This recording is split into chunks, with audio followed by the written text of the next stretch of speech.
This channel does not promote any violent, harmful, or illegal activities. All content provided by this channel is meant for an educational purpose only. দেখুন, নীলকে সবাই আপন করে নিচ্ছে, 6% লোক আপন করার থেকে বাকি ছিল, সেটা অফিসিয়ালি হয়ে গেল। আর বাকি তো আকাশের কাস্তে হাতুড়ি ভাসছে। আমি আগেও বলেছি, আবারও বলছি, সুনিতা উইলিয়ামস 9 মাস মহাশূন্যে কাটানোর পর শেষমেশ মাটিতে কিভাবে নামা যায় সেটা পেরেছেন তিনি। এখন সিপিএমের মহাশূন্যে ভাসতে 4 বছর হতে চললো। সুনিতা উইলিয়ামস 9 মাসে পেরেছেন, সিপিএম 5 বছরে পারবে কিনা গ্যারেন্টি নেই। তো যখন তারা বুঝতে পারছে আর 6টা মাস বাকি, তারা অফিসিয়ালি মহাশূন্যে ভেসে থাকার তাদের যে ডিসপ্লে পিকচার সেটা ফাইনালি তারা পেজ থেকে আপলোড করেছে। তো এটা দেখে খুব ভালো লাগছে। শুভেন্দু অধিকারী আজকে আবারও তিনি পূর্ব মেদিনীপুরে পথে নেমেছেন, মিছিল করলেন।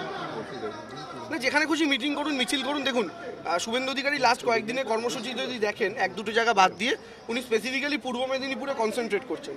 উনি বুঝতে পেরেছেন গোটা বাংলা থেকে আর কোনো আশা নেই, তিনি নিজের যে জেলাটা সেই জেলাটাকে যদি কোনো রকমভাবে বাঁচাতে পারেন। কিন্তু আমি আপনাদের এইটুকু বলে দিচ্ছি, অভিষেক বন্দ্যোপাধ্যায় যে টার্গেট আমাদেরকে দিয়েছেন, যে 16টা বিধানসভা, তার মধ্যে 12টাই ন্যূনতম টার্গেট রাখতে হবে। আমাদের বিশ্বাস আমরা 12টার চেয়ে বেশিই জিতবো।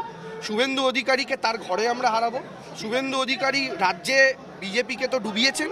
বিজেপির শুভেন্দু অধিকারীতে যাওয়ার পর, যেটা আমি আগেও বলেছি, যে বিজেপিতে শনির দশা, রাহুর দশা, কেতুর দশা, সাড়ে সাতি, কাল সর্পযোগ সব যুক্ত হয়েছে শুভেন্দু বিজেপিতে যাওয়ার পর। তো এই মুহূর্তে বিজেপি ততই বছর অবস্থার জন্য অন্যতম দায়ী ব্যক্তি হচ্ছেন শুভেন্দু অধিকারী। এবং শুভেন্দু অধিকারী শুধু গোটা রাজ্যে বিজেপিকে হারাবেন তাই নয়, তিনি নিজের জেলাতেও হারবেন। কারণ পূর্ব মেদিনীপুরের মানুষ আস্তে আস্তে বিজেপির প্রকৃত যে রূপ সেই সম্পর্কে তাদের আন্দাজ হয়ে গিয়েছে।